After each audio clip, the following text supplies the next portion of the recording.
Just the other day, I was talking with a high school friend of mine, and we were recalling things that we did in our youth that we found fun or kind of would like to, look back on. And one of the things that we kind of got stuck on was what we referred to as the Rita's race. What we found so funny about this situation was that we could remember the Rita's race, when it was, the weather that day, and we refer to it always as the Rita's race, and we remember we had pictures with it, and the only thing we can't remember about it was what the race was for. We just called it the Rita's race because that was what sponsored the race every single year in our elementary school. We'd have these big lime green shirts, and they would say Rita shaved ice on the back, and on the front it was Rita. It just said Rita. So it was just like, something that we remembered. And even now, 14 years later, I'm stuck with just the Rita's race. I can't even remember what the same race that we've had for multiple years in a row was for. So this brings me to what I'm going to be talking about today, which is corporations advertising or marketing towards students and why it should not be allowed. Why is this important? This is a growing, very controversial topic in the U.S., and it has been and it continues to be. And with that being said, it's very important that with any topic that's divided in our nation, you should stay up to date on it so you can kind of be able to form your own opinions and, continue to shape your own nation. But also something important is that it's important for our generation now that my classmates that are watching this right now, it's important for us to start looking out for the next generation and really kind of understanding whether this hurts or helps is really beneficial in being able to do that. So today I'm going to be talking about the negative effects that I believe kind of explains why marketing towards students should not be allowed by corporations, which is it grows prejudice, it impairs a healthy social status, and it threatens city growth. By growing prejudice, my first point, this really just breeds kind of a set favoritism towards products and services. So in my town, we had two dentist places called McReynolds and Lustwig, and you either went to one or the other.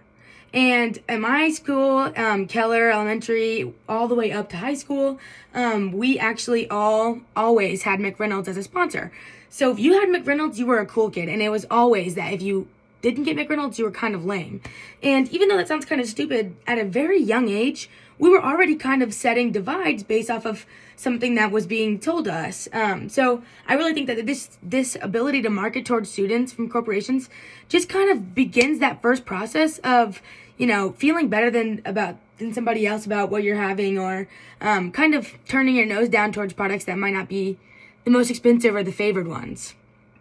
My second point is that it sets a social status. So by marketing the same products and the same companies to students from the age that they're, 5 all the way up until they're 18 in their district, these students tend to stick with these things. I personally can say that the things that were on my high school shirts, my elementary school shirts, those are my favorite companies out of those companies in my city to use. I just mentioned McReynolds. That was where I got my braces. I begged my parents, please give me McReynolds braces. That's what all the cool kids are getting. When it really is not even that much of an important thing on where you got it from, but rather that you're getting braces. So, really just a social status kind of begins to form because students kind of begin to group together with other students who are picking similar things as them.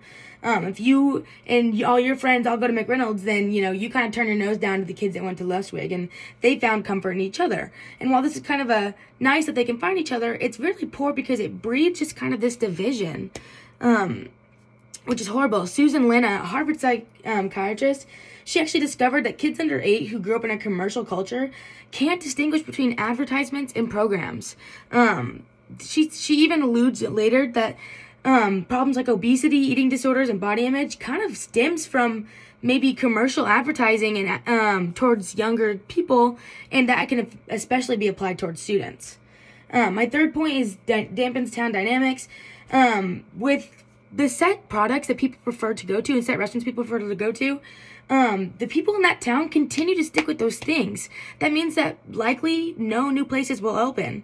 So for me in my city, this looked like we had a restaurant. It was Thai food called CSIM, and they always were a big restaurant that advertised and kind of marketed at school. And everybody loved them. And we only had that one Thai place in town. Places would open up and nobody would want to go try it because they already knew their favorite. Well, when CSIM closed about 2 years ago, about 6 new Thai places popped up in like the span of 6 months. So just really that kind of is a direct showing that being marketed those things as a student and kind of having that being constantly put in your brain, you go to where they're telling you to go. And by doing that, you're kind of preventing a big demographic, students from trying other things and exploring things. To me, it really just kind of discourages curiosity, marketing towards students does. So, students should not be marketed because it does allow these things, it breeds followers, it's such a social status, and it threatens city growth. Some countries, even such as Denmark and Sweden, just to name a few, have actually banned direct advertisement towards children under 12. This only stands to prove my point that it should not be allowed. Thank you.